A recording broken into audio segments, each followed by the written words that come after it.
Hello, Tajahao. Hello, Tajahao. Welcome to my channel, Pinoy Daily Lives in Taiwan. Um, bago po tayo pupunta sa topic natin for today, magpapasalamat po muna ako doon sa mga nanonood po ng first video na in-upload ko sa YouTube. Thank you po ng marami. Hindi ko po talaga in-expect na may manonood. Akala ko 10 lang ang views. Sa ngayon po is umabot po ng 400 plus nakakatuwa po. Kala ko kasi 10,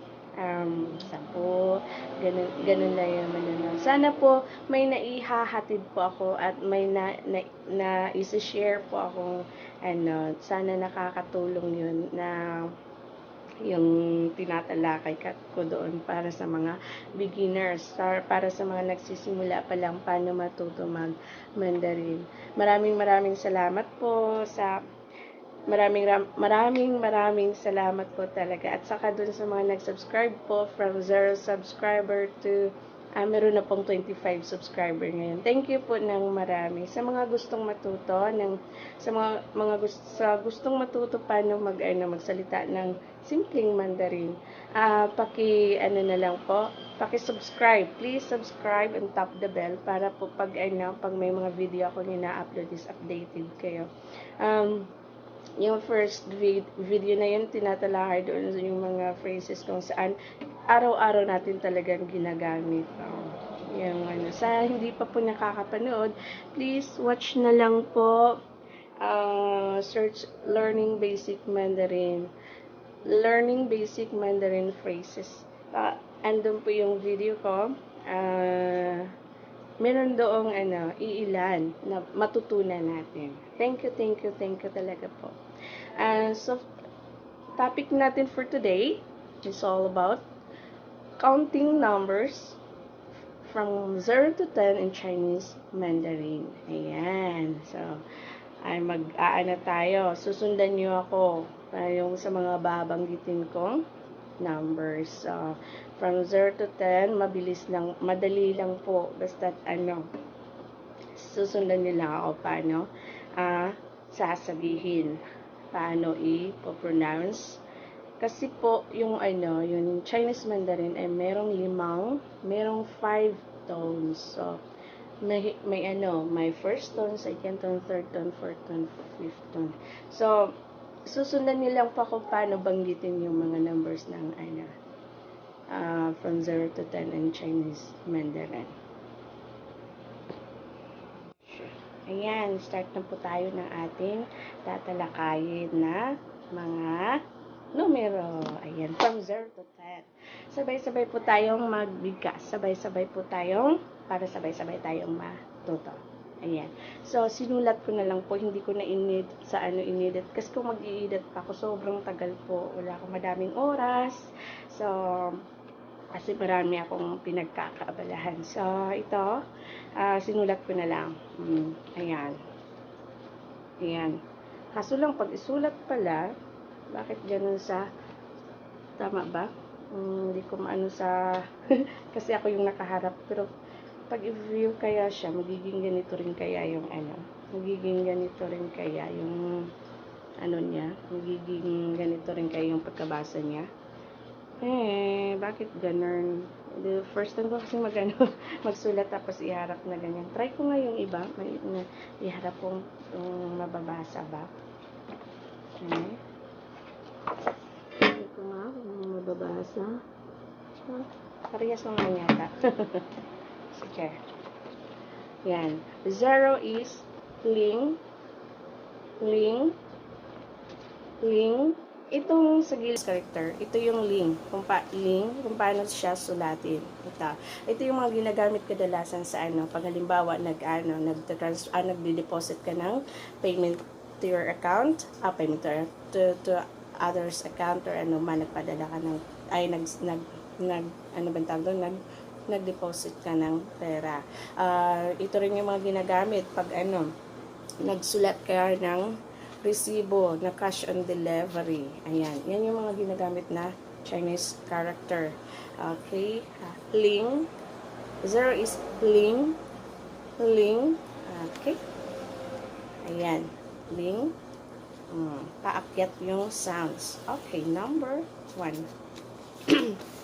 Yan. 1 is E, E, E. Ayan. So, itong dalawa na ito is yung mga simpleng Chinese Mandarin na kadalasan natin sinusulat na sa na E, ito lang. Pero pag mga yung mga money matters na, ito yung sinusulat. Pag involve money, ito yung mga sinusulat. Itong madaming guhit. Ayan. So, pag mga simpleng lang natin, is ganito. Simpleng sulat lang is ito. Ito is all, para pag mga money matters na. Mga ganito yung sinusulat. So, 1 is E, E, E, ayun. So, lang yung tunog niya. Ayan. Pwede nyo kopyahin or screenshot or Number 2. Ayan. 2. R. Pabagsak siya. Pababa na mabilis na pagkasalita. Ayan, ito naman yung yung sinasabi ko na, ito yung mga simpleng Chinese Mandarin na sinusulat natin. Pero pag ito yung sinusulat sa pag involves money matter, especially pag halimbawa nagtitinda ka, yung mga sinusulat, ito yung mga sinusulat ng about prices. Ayan, hindi ito. Kasi ito daw is na-edit siya. Pero pag ito, hindi na siya ma-edit. Ayan. So, ayan, number 2 is R. Ayan. So, ayan, next. Number 3. Oh, lagyan na ako tingin doon kasi may CCTV. Magising yung bulilit ko, hindi na ako makapag-video. Ayan, lang to eh. Every pagising ko lang to ginagawa. Tsaka mabilis. Para may share lang akong kaunting alaman about Chinese Mandarin. Okay, number 3. Ayan, sun. Number 3. Ayan. Ayan, yung simpleng sulat. Ito naman yung, pang money matters ang sulat. Ayan. Sun. Ayan. Number 3 is sun. Ayan. Level din lang yung sounds niya. Walang paakyat, walang pababa. Ayan. So, next. Ayan. 4. Ayan. Ito, yung simpleng sulat. Ito naman yung mahirap na pagkasulat. Involve money matters na pagkasulat. Ayan. Si.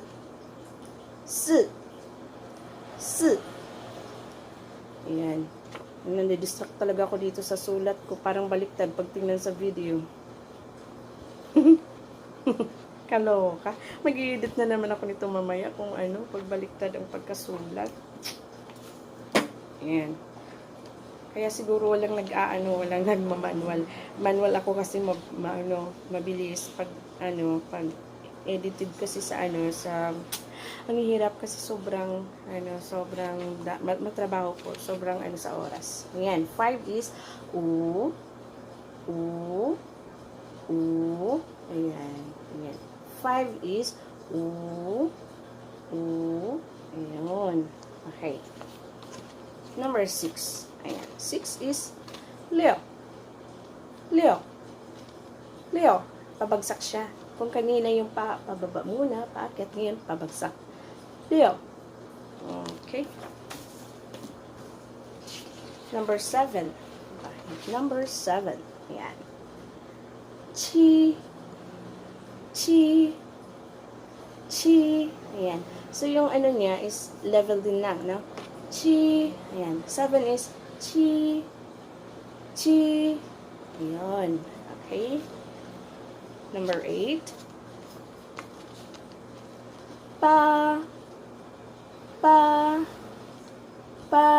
Parehas lang sa number 7 ang tunog.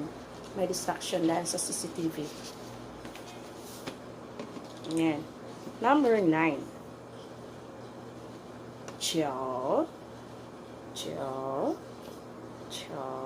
Ayan. So, bumababa muna bago umaakyat.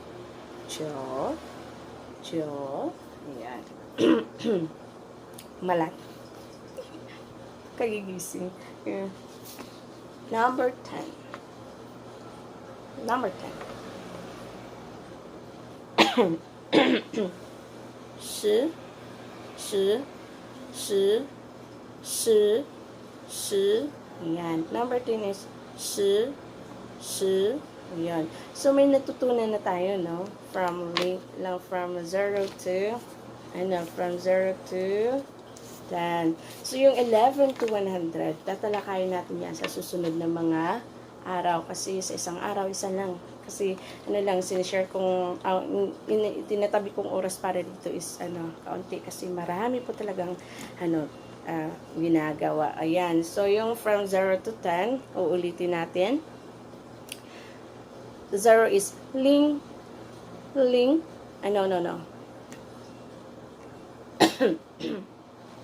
From 0 to 10, uulitin natin. Ayan. 0 is ling. 1.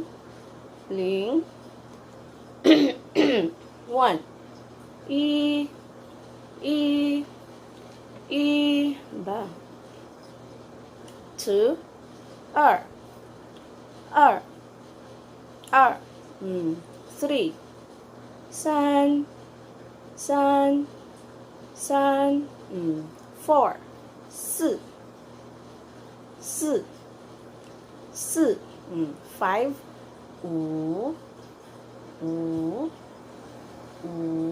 6.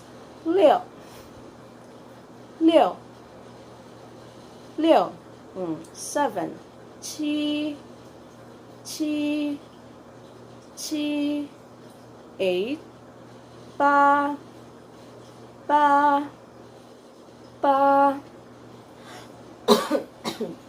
Excuse me. 9. 9. 10.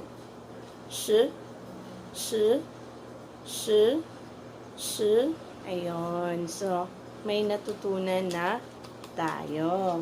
Kaunting Mandarin. Naku, pinoproblema ko tong na to. Pinoproblema ko talaga to kung tama ba? Kung yung pagkasulat is parehas ba sa pinapakita ko? Kasi, ba't baliktad? Can you see that? Oh my God. Ay, na-stress ako.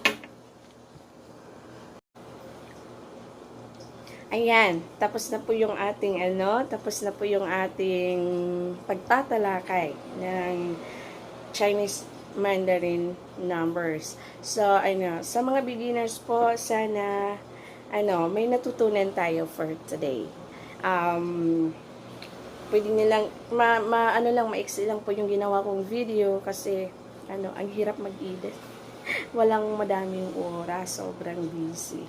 So, yung susundin nyo lang yun. From 0 to 10 ling, 1, 2, 3, 4, 5, 6, 7, 8, 9. Susundan nyo lang yung video ko.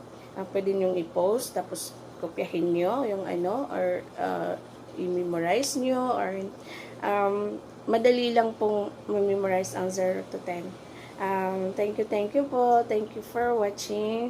Sa mga gustong gustong matuto ng simpleng Mandarin, yung basic Mandarin sa pang-araw-araw nating buhay dito sa Taiwan, just subscribe my channel and tap the bell para po ma-update kayo sa mga i-post kong videos about basic Mandarin. Yung mga simple lang at ginagawa po talaga natin ginagamit natin sa conversation daily. Yun po yung mga isi-share kong mga videos about Chinese Mandarin para may maitutulong din ako doon sa mga beginners. Thank you for watching. Bye-bye. Thank you.